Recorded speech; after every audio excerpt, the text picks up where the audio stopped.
Welcome to San Diego WhoCon Virtual Convention for 2020. I'm your host, David S. Dawson. Thank you for joining us for this panel. This is the Online Content Creators Panel. We're going to speak with some authors of fan fiction and fan films, and a filmmaker who's made a particularly successful run of fan films in the Star Wars universe, who can shed some light on what it takes to do kind of bigger, larger scale productions in the fan film world.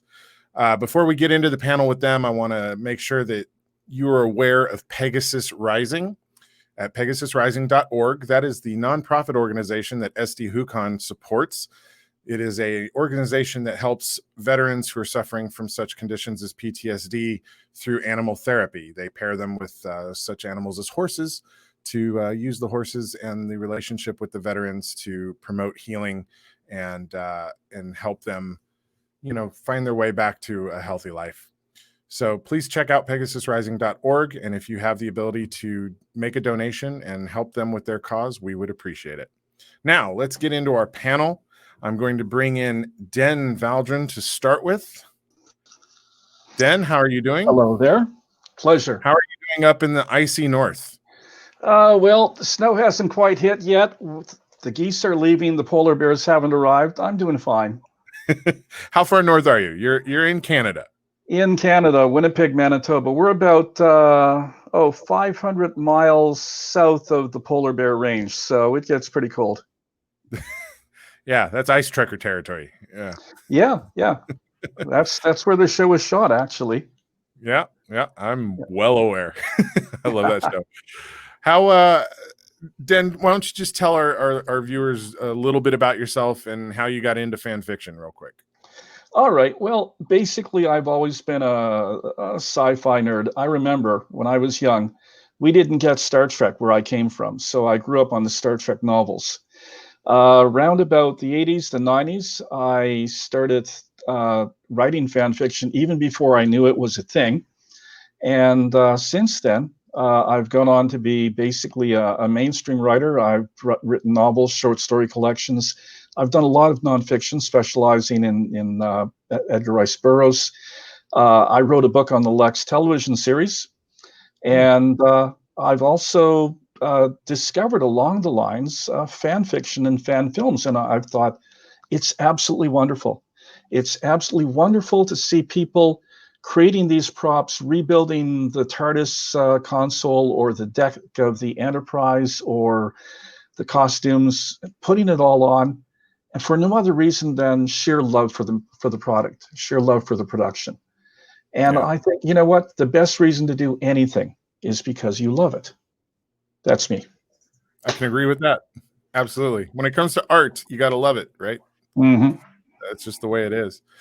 Speaking of loving it, let's bring in our other panelist, Anna Livingston with whofic.com. Yep, that's it. Whofic.com, a teaspoon and an open mind.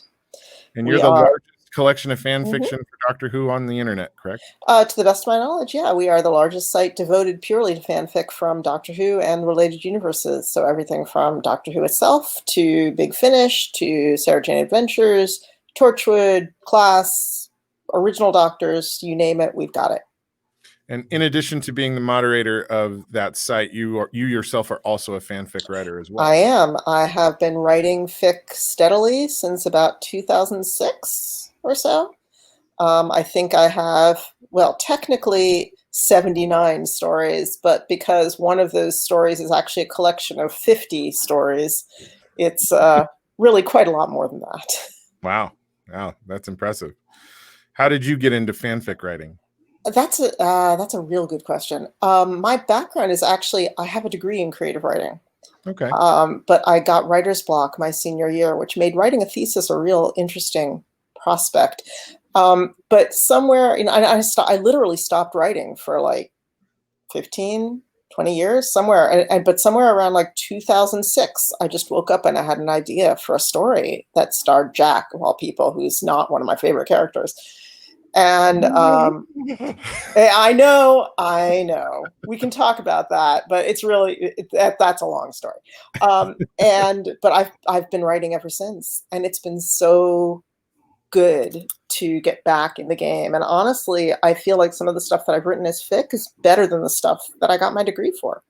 It's fascinating. Den, do you get writer's block, and how do you combat writer's block when you get it? Oh man, I'm a compulsive writer. If I was trapped in a cave at the bottom of a coal mine, I would be etching stories with a piece of coal. That's great. So I've got just a huge pile of stuff, both regular fiction and nonfiction. And one of my favorite areas is actually to write about fan films. I've got a couple of books on Doctor Who fan films, and with any luck, I'd like to write more about fan films in other areas. The thing I love about fan films is they're about as far as you can go in terms of fan creation. I mean, if you're doing a fan film, you've done everything. You've got actors, you've got costumes, you have CGI and set design, graphics, just the whole 9 yards. And that's an incredible amount of work.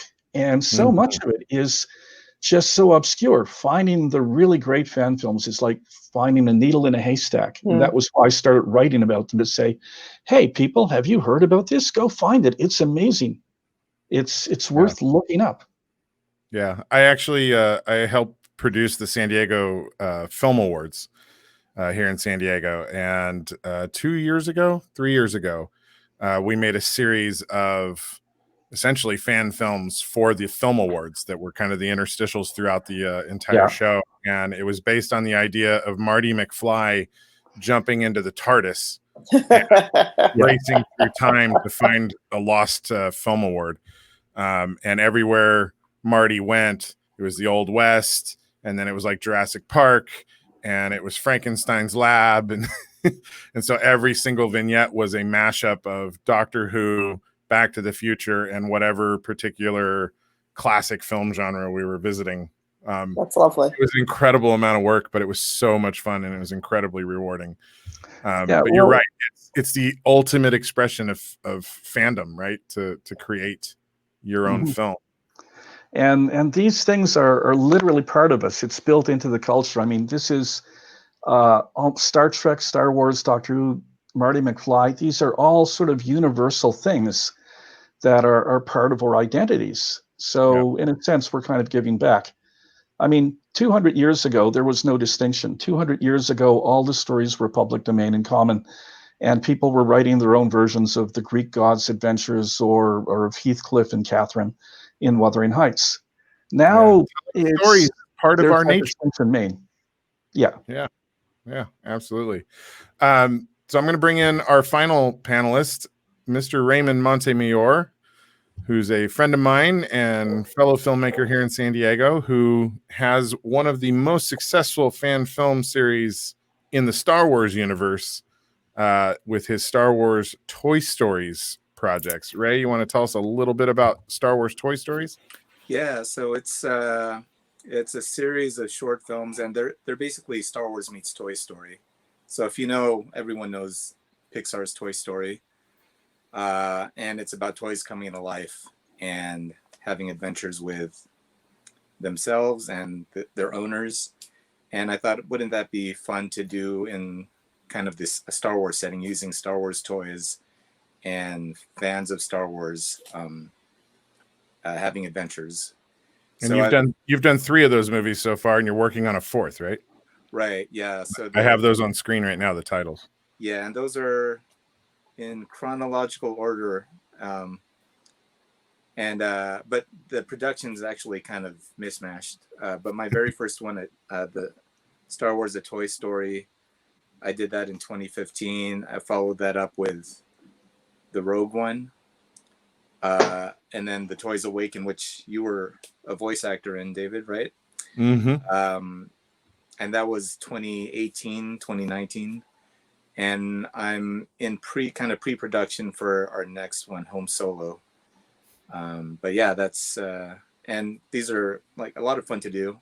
Basically, playing with toys, literally, and filming them, and working with my daughters. Actually, they're in the films, and working with friends.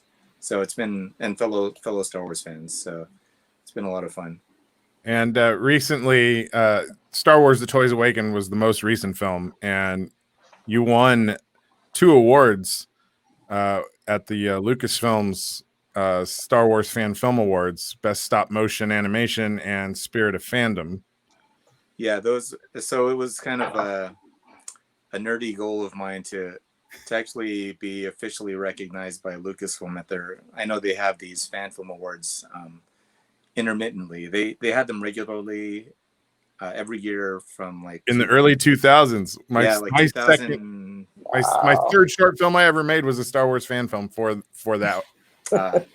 They ran it for like 5 or 6 years straight. Yeah. So they had many years of that, and then they stopped. But I think once Disney bought Lucasfilm, they kind of restarted it. So that was kind of the impetus to do it for 2015, my very first one.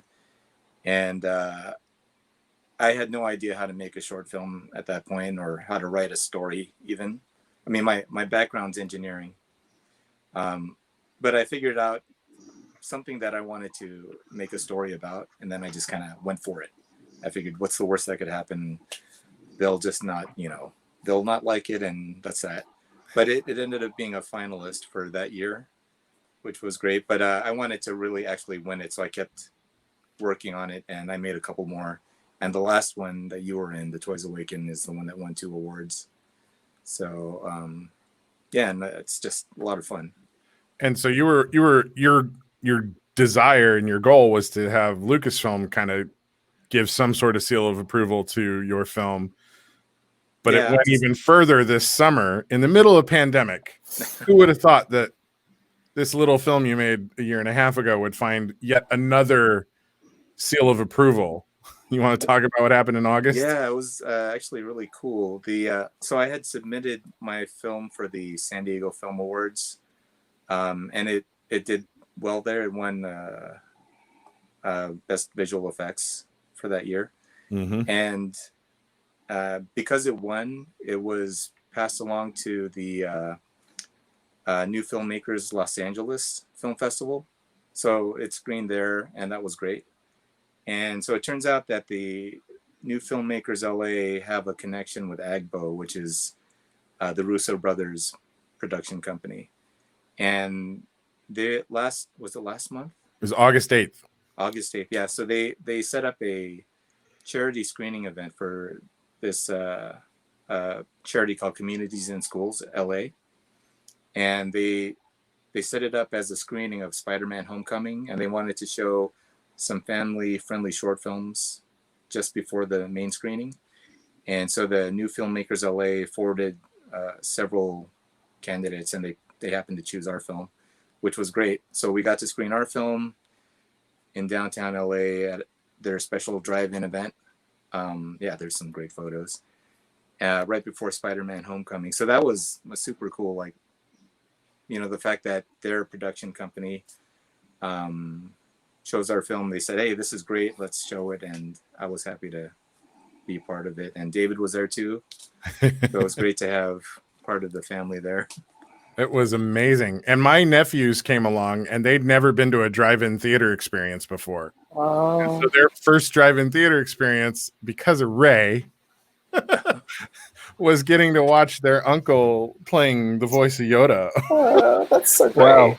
The movie that screened right before the Russo brothers spoke, That's and then so right great. as Spider-Man Homecoming played, and it was amazing. It was such an incredible night. And you can see in the photo down on the lower right, like the big giant screen and downtown LA all lit up in the horizon. It was such a cool experience.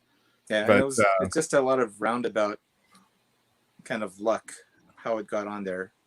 Like I made it in San Diego, so I wanted to enter it into the San Diego Film Awards. Then it traveled to another festival, and then it made its way to Agbo, and that's how it got on there. So it's just, if you do stuff and you do the best you can, stuff happens, I guess. Yeah. Well, it's the magic of art, right? You make the things that you're passionate about, and then hopefully it resonates with other people. And if you're lucky, that resonates over more and more and more people. and then you never know where you're going to end up. That's how dreams are fulfilled.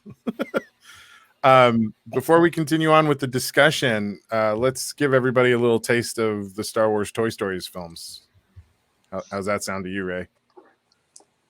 Yeah, good. Okay. Hopefully this works.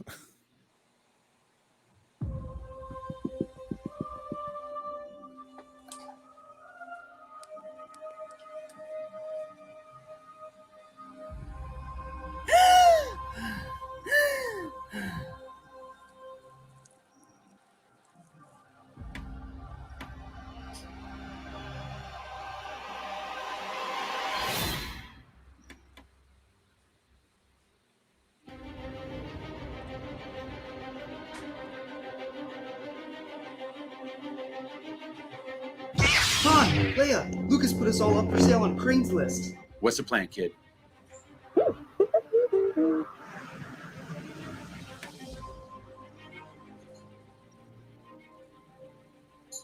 Cassian, Katie, it's time. Are you with me?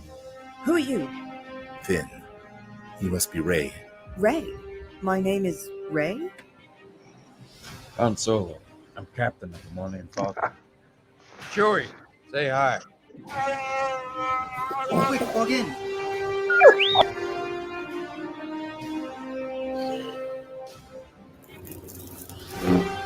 Success. I'm Kylo Ren, leader of the First Order.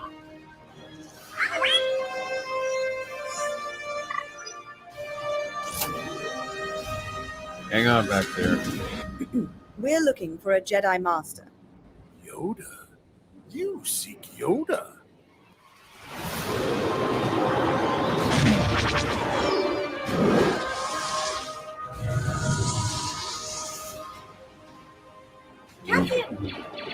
Go! Oh no! Yee-hoo! Stay away from Lucas. Punch it!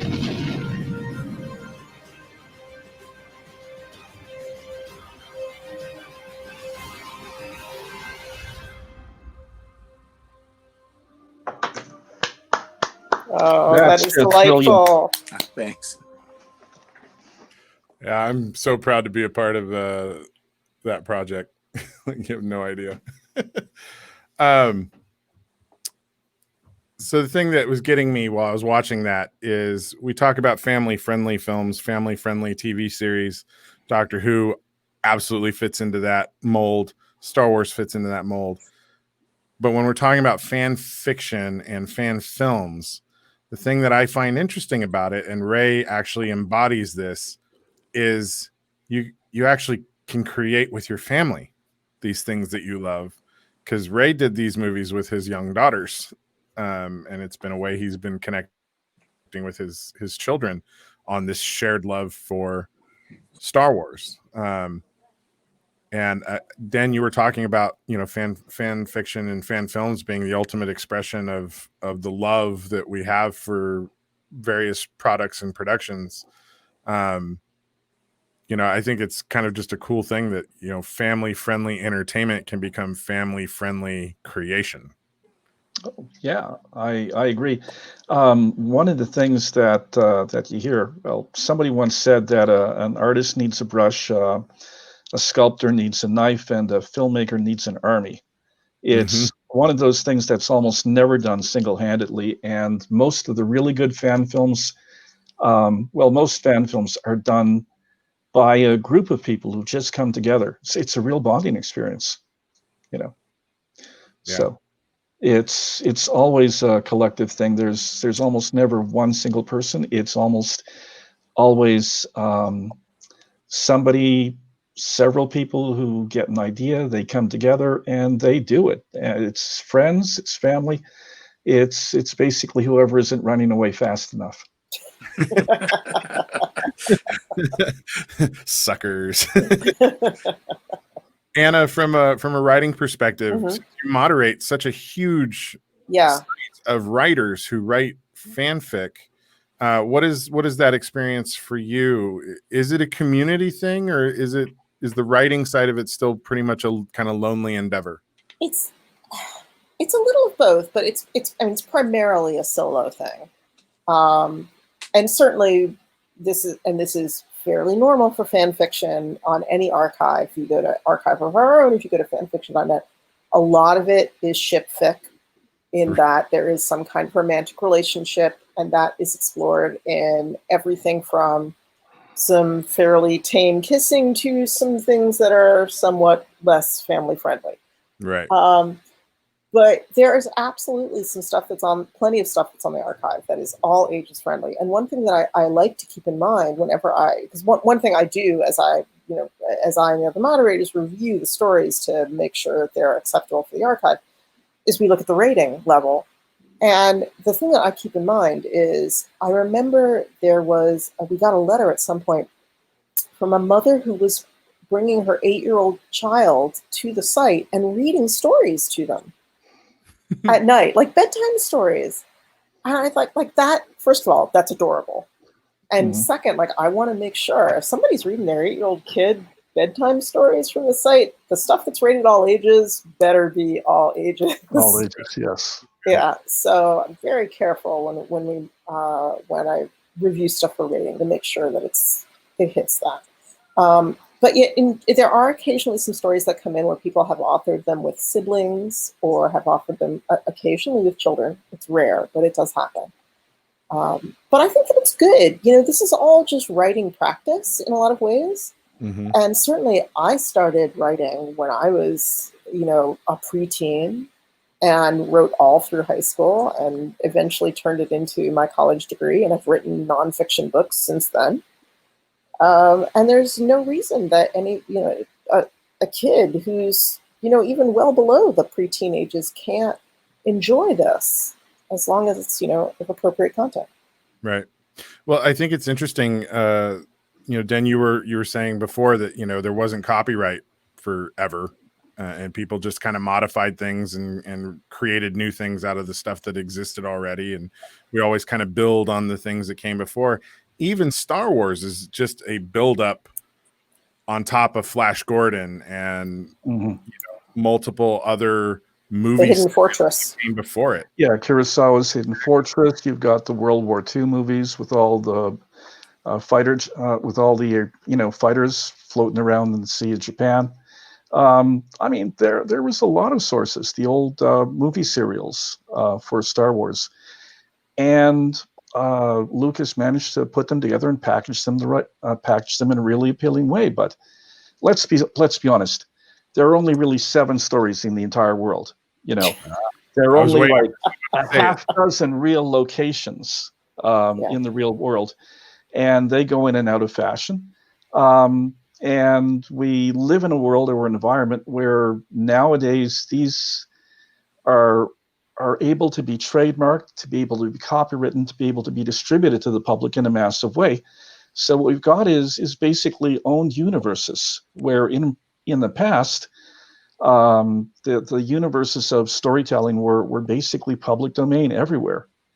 And so what you have now is this dichotomy between, say, a public domain universe, which is still out there, but which has been encroached upon dramatically. And then you've got all these owned universes, all these franchises, Star Wars, Star Trek, Battlestar Galactica. We've got The Boys starting up, the Marvel Universe. And what happens is people carve themselves out a piece of this. They carve some ownership. They have access to commercial media. And so it gets a really big push, deservedly, because it's really good. And then on the fringes of that, you have fan work, which is people taking these own universes and starting to do their own things with it, interacting with it. And I think that's historically what we've always done. And I think it's kind of healthy. I think that it's better for people to interact with these universes and to use it as a starting point for creation, for their own creativity, than for all of us to just sit around like couch potatoes and go, yeah, let's just wait for the next Marvel movie. I like the idea of somebody being so inspired that they do their own little Iron Man or their own, Green Arrow, or their own Captain Kirk. And, there's nothing wrong with that. Yeah. Well, and at conventions, I think the kind of parallel to all that is the cosplayers as well, because they're doing the same thing but with costuming. Or And, people who like literally build their own Daleks, or people who build their TARDIS consoles, or recreate recreate sets or props. I know a fellow back in the day who was like just rebuilding a Star Trek phasers. It was their big project, and that's kind of nice. I know a guy who loved Ghostbusters so much he watched the movie 24 times so that he could build his own replica ghost trap. I'm like, okay, listen, I like Ghostbusters. It's a terrific movie, but shoot me in the head rather than watch it 24 times in a row. I mean, God, that's beyond dedication. That's masochism. I don't know. Sometimes it's the only way. I mean, there's plenty of times that I have watched a scene a ridiculous number of times in order to make sure that I'm fully understanding the tone, that I'm fully, grasping what the characters are trying to do there, so that I can do the same thing myself, or that I can extend a scene in the same way. Yeah. So, it may not be the right. It may not be a movie you want to watch 12 times. I totally get that. But I think there's nothing wrong with it. No, absolutely nothing wrong with it.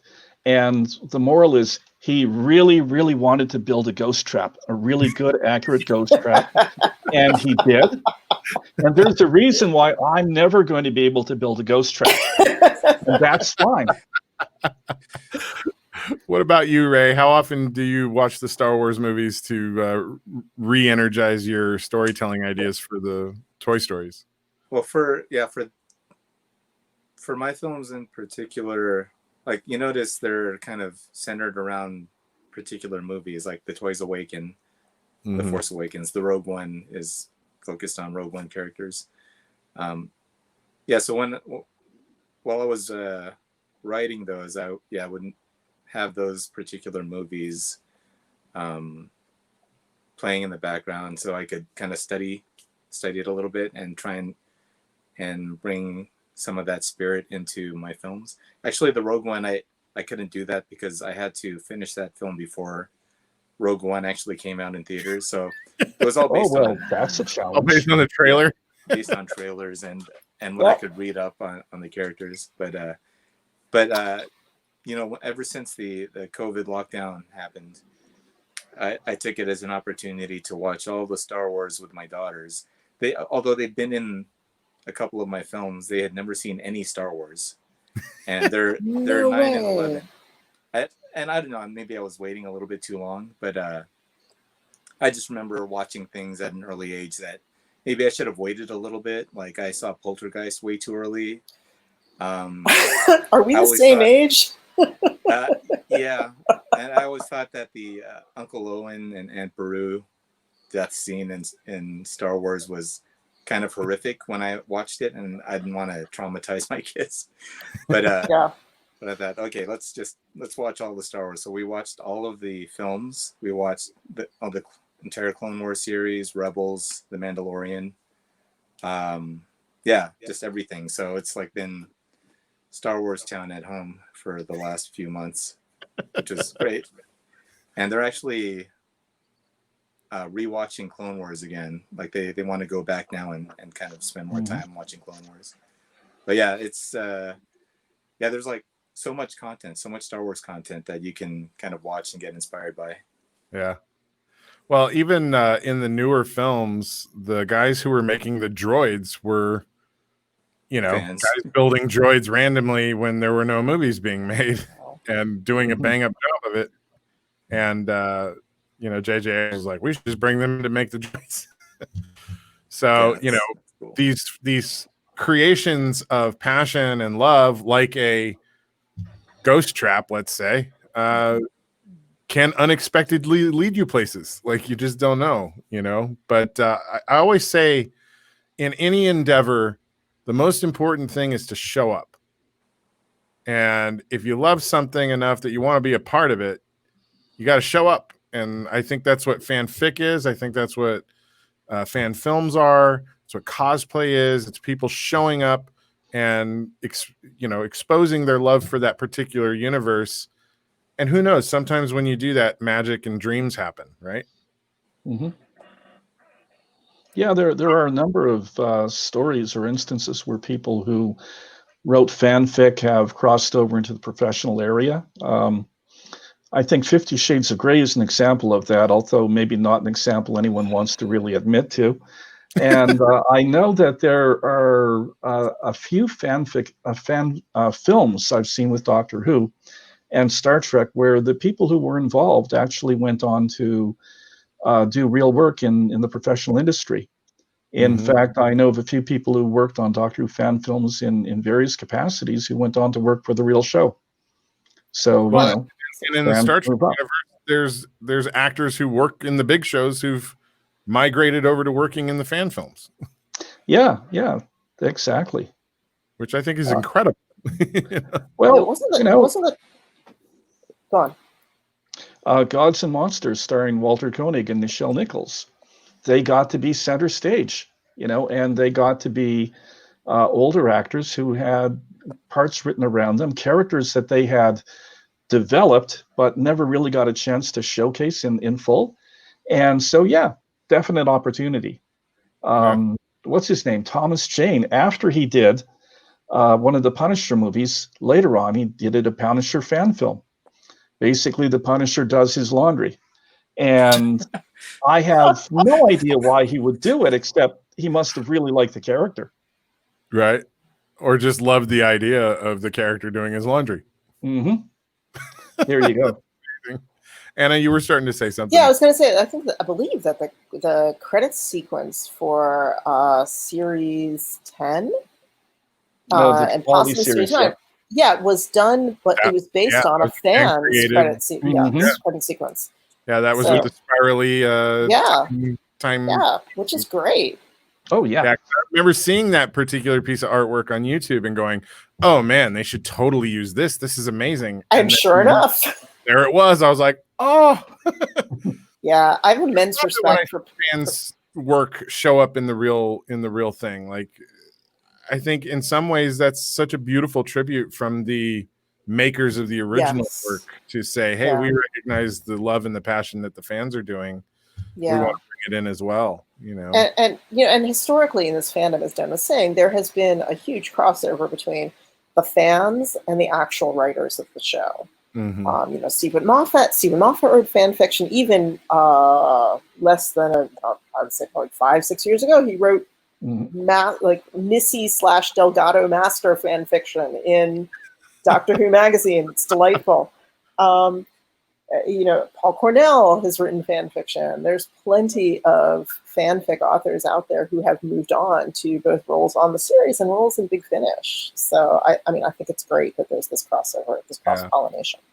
Well, and we had Big Finish on a panel as well, and they were talking about when Moffat referenced the Eighth Doctor's companions. Yes, in Night of the Doctor. Yeah. Mm-hmm. And how kind of like they're like, oh yeah, here's a list of the names, Yeah. That's great. That kind of interconnectivity between the pro, the semi-pro, and the fans. Like, why not share the love around when everybody's that passionate about what they're doing and what they're enjoying? I think it's David Tennant started off being a major Doctor Who fan. Indeed. He at one point, as he was an actor coming up, he bullied his way into something called Scream of the Shalka, which was a Doctor Who online thing. Caretaker. Just because he loved it so much that was just happening next door. Yeah. And he walked over and said, "Please, let me be in this, please." And he got this little tiny bit part. But this is sort of an interesting phenomenon, is that a lot of these franchises have been around so long, Star Wars, Star Trek, Who, that literally people have grown up with them. And so the people who start working on the second or third generation incarnation have been the people who grew up with this in their childhood.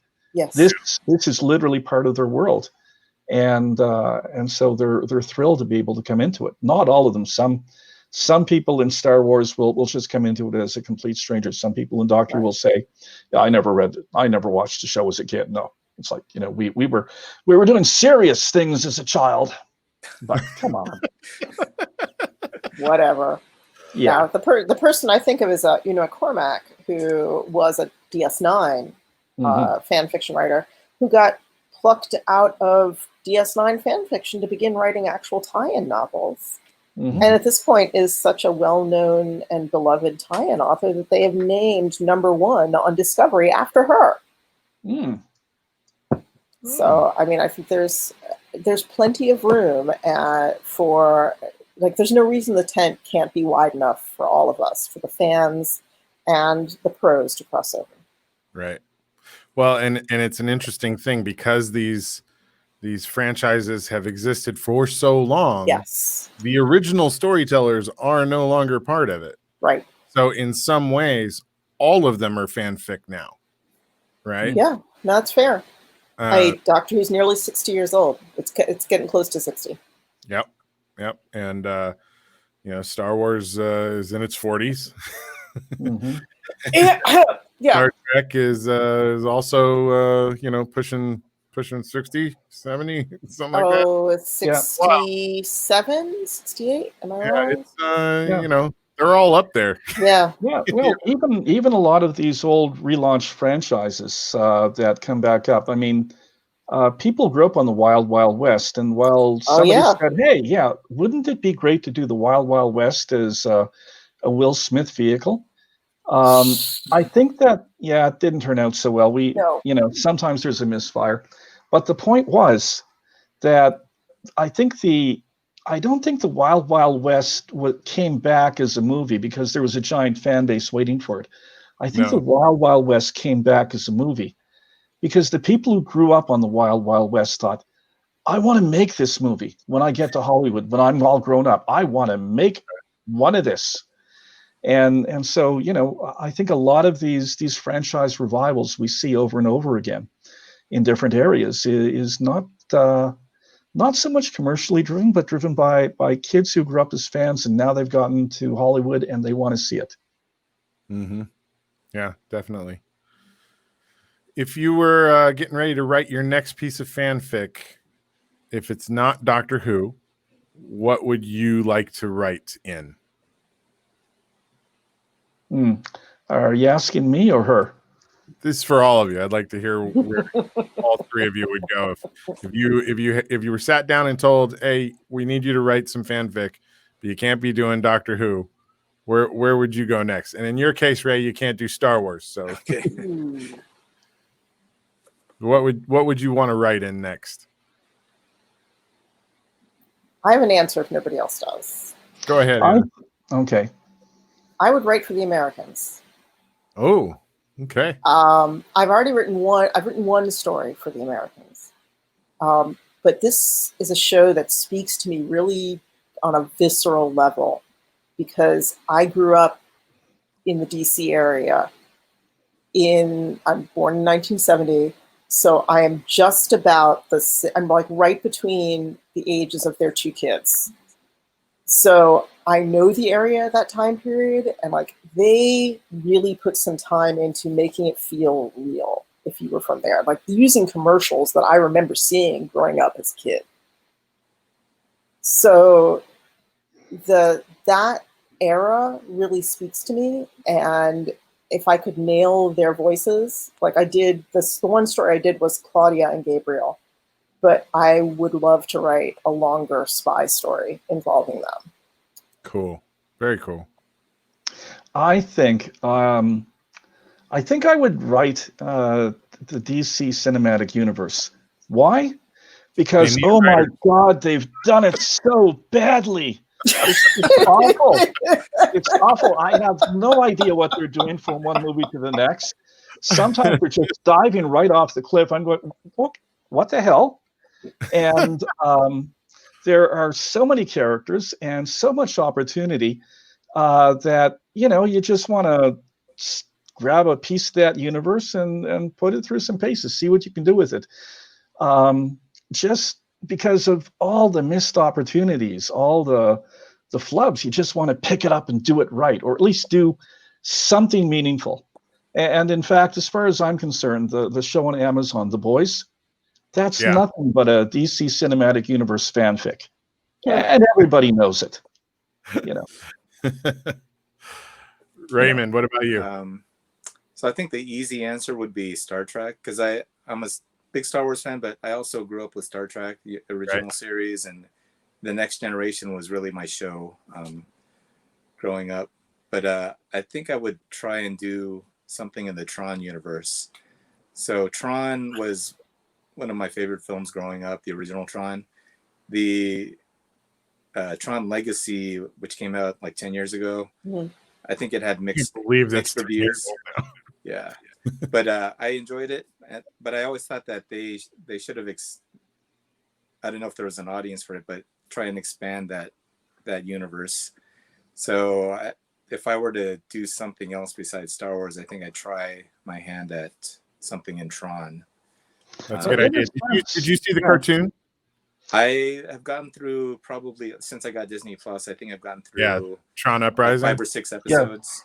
Yeah. In a sense, the old CGI TV series Reboot was very much a Tron production.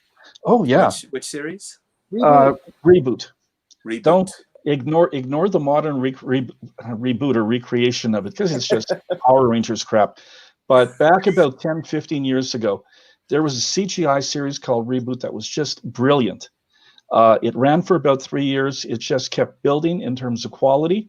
It had some just amazing movie parodies. The characters were vivid. You'd love it. Just find it, watch it. Okay, yeah. I'll look that up. Reboot. Yeah. Awesome. Mm-hmm. Well, I myself, if I had my my ability to go and make something, I would love to reboot in a live action fashion the Robotech Macross saga, because that was my jam as a kid, and I just binged the Macross saga here during pandemic again, and I'm like, it's been 35 years since I watched this cartoon. Still completely it's holding up. Yeah, it's because it's good storytelling. Just, I mean, at its core, it was good storytelling. It was about the human condition within the confines of these crazy, Robotech wars. But I think somebody could do something amazing with it now if given the chance.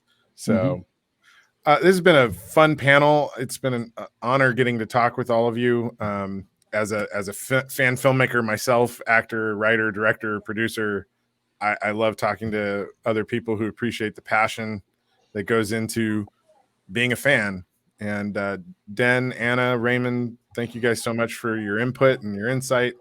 And hopefully maybe next year we could get everybody here to San Diego and do this again in person. That would be nice, right? Yeah. Yeah. I look forward to it. I'm there. So awesome. Well, thank you guys very much. And to our audience, thank you for joining us for the SD WhoCon virtual convention. I hope you tune in for additional panels all throughout the weekend. Don't forget to check out PegasusRising.org, the nonprofit that SD WhoCon supports. Help us donate to them if you are capable of doing so. Until next time, thank you very much for joining us. Thank you all again, and we'll see you again very soon. Thank you. All right. Take care. Thanks.